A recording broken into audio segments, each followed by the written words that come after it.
Boa tarde, queridos alunos. Sejam todos bem-vindos ao canal do Tio Batista. Vamos dar início à nossa videoaula de Geografia. O assunto de hoje, Geopolítica e Regionalização do Espaço Mundial. O espaço mundial pode ser regionalizado de duas maneiras, de acordo com os aspectos físicos em que nós temos os continentes, não é? América, África, Ásia, Europa, Antártida e Oceania. Essa regionalização, de acordo com os aspectos físicos, é uma regionalização estática, ou seja, não muda. Agora, o que interessa para nós hoje é a regionalização baseada nos aspectos socioeconômicos. Isso por quê? Porque apresenta um dinamismo muito grande, ou seja, está constantemente passando por transformações. Até o final da década de 1980, o mundo era dividido ou regionalizado em três mundos. O primeiro mundo, que era formado pelos países capitalistas, desenvolvidos e industrializados, liderados pelos Estados Unidos, isto é, os chamados países ricos.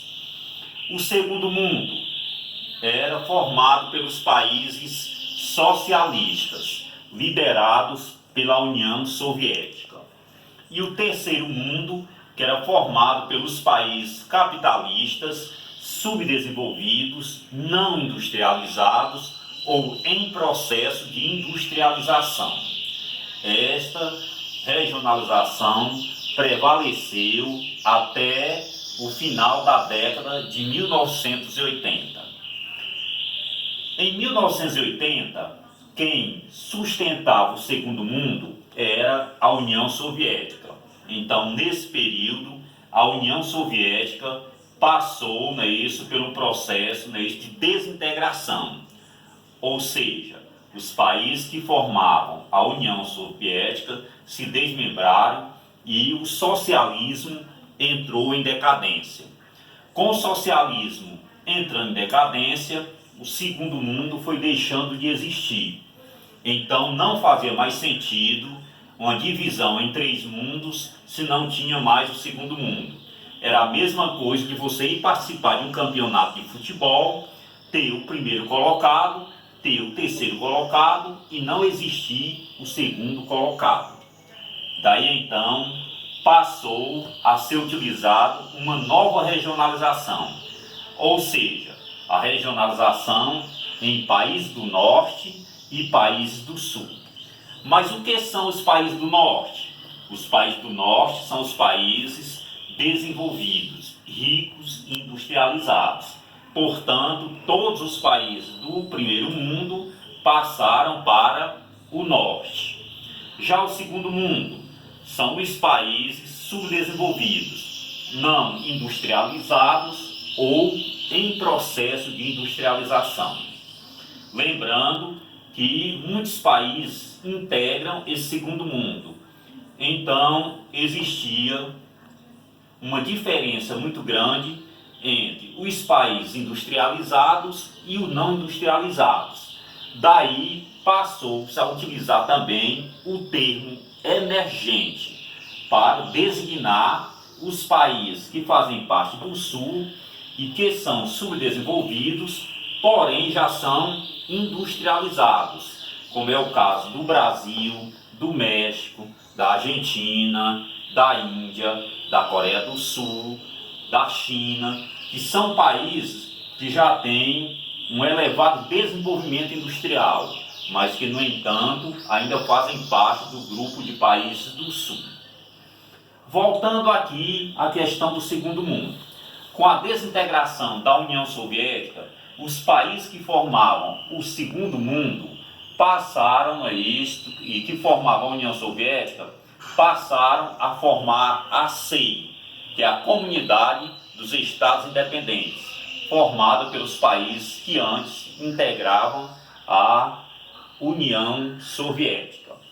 Durante esse período da divisão em três mundos, existiu uma disputa muito grande entre o capitalismo liderado pelos Estados Unidos e o socialismo liderado pela União Soviética.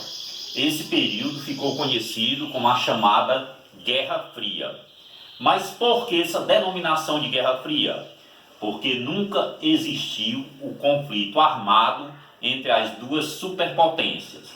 Ou seja, os Estados Unidos nunca enfrentou a União Soviética.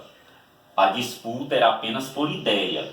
Os Estados Unidos defendiam a ideia de que o capitalismo era o melhor sistema socioeconômico e a União Soviética defendendo a ideia de que o socialismo era o melhor sistema socioeconômico. Voltando agora novamente para os países do Norte e do Sul. Lembrando que essa divisão em países do Norte ou do Sul, ela segue o aspecto socioeconômico e não a posição geográfica. É lógico que a maioria dos países do Norte estão localizados no hemisfério Norte e a maioria dos países do Sul estão localizados no hemisfério Sul, mas tem algumas exceções. Por exemplo, a Austrália.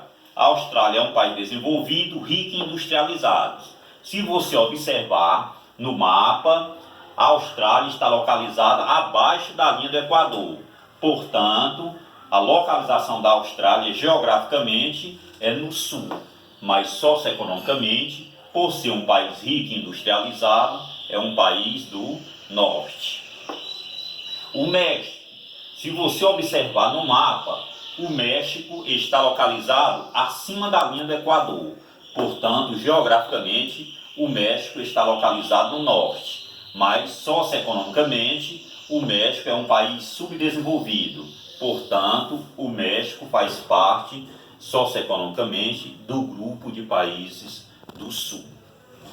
Bem, pessoal, este foi um resumo da nossa matéria de geopolítica. Eu espero que tenha sido útil para vocês. Quem gostou pode dar uma curtida aí no nosso canal. Sejam todos bem-vindos ao nosso canal. Aproveite as nossas videoaulas, permaneçam em casa e até a próxima.